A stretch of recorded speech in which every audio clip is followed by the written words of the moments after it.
NSUI દ્વારા AMTS બસની ઓફિસે વિરોધ કરવામાં આવ્યો હતો. AMTS બસની અલગ અલગ ફરિયાદ મામલે વિદ્યાર્થીઓને સાથે રાખીને AMTS દ્વારા વિરોધ કરવામાં આવ્યો હતો. પાસ સિસ્ટમ બંધ કરવામાં આવી હતી, જે 2 દિવસ અગાઉ ફરીથી શરૂ કરવામાં આવી છે.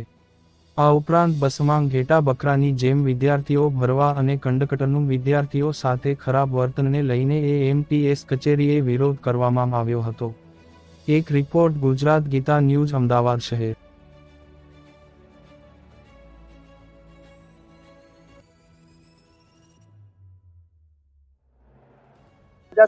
ત્યારે AMTS ના સત્તાધીશો જાગી અને 2 દિવસથી ક્યાંક અડધાઓને પાસ આપે છે અને અડધાને પાસ નથી આપતા અને બહાનો એવો આપવામાં આવે છે કે ભાઈ હવે તમારા પાસ એ ડિજિટલ આપવામાં આવશે, ક્યાંક તમને નવી જનરેશનના પાસ આપવામાં આવશે, એમ કરી અને 1-1.5 મહિનાથી વિદ્યાર્થીઓ હેરાન પરેશાન થતા હતા. બીજો ખાસ મુદ્દો છે કે AMTS ની જે બસો ચાલે છે એ જે યુનિવર્સિટી વિસ્તારો હોય કે જ્યાં વધારે કેમ્પસીસ હોય, જ્યાં વિદ્યાર્થીઓનો રસ વધારે હોય છે, ત્યાં આ કેમ્પસોમાં બસ ક્યાંક ઓછી પડતી હોય અને ઘેટા બકરાની જેમ વિદ્યાર્થીઓને પૂરવામાં આવે છે અને ક્યાંક આમાં વિદ્યાર્થીનીઓની છેડતીના બનાવો પણ વારંવાર અમારી પાસે આવતા હોય છે. ત્યારે AMTS ની જે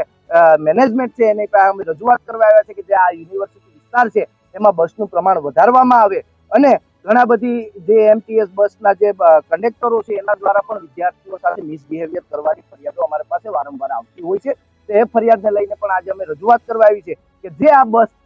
બસની પાસ સિસ્ટમ છે એ બંધ કરવામાં નહીં આવે તો આવનારા દિવસોમાં કોઈ પણ બહાનો આપી અને હવે જો વિદ્યાર્થીઓને હેરાન કરવાનું કામ આ AMTS નું પ્રશાસન કરશે તો આવનારા દિવસોમાં NSUI હજારોની સંખ્યામાં વિદ્યાર્થીઓને સાથે રાખી રોડ રસ્તા અને એક પણ AMTS બસ એ અમદાવાદમાં ચાલવા નહીં દે એ ખાતરી સાથે આજે મેનેજમેન્ટ